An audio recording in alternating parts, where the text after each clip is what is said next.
চলো আজকে দেখি আম্মু দুপুরের জন্য কি কি রান্না করছে। দুপুরে কি রান্না হচ্ছে?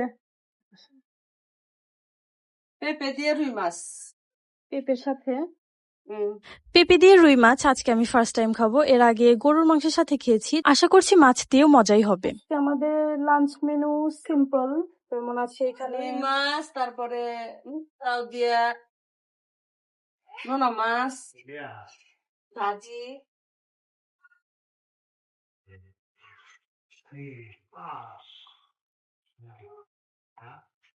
মাছ ভাজিটা যেন কই এই রুই মাছ দিয়ে পেঁপে রান্না, পেঁপে দিয়ে রুই মাছ রান্না।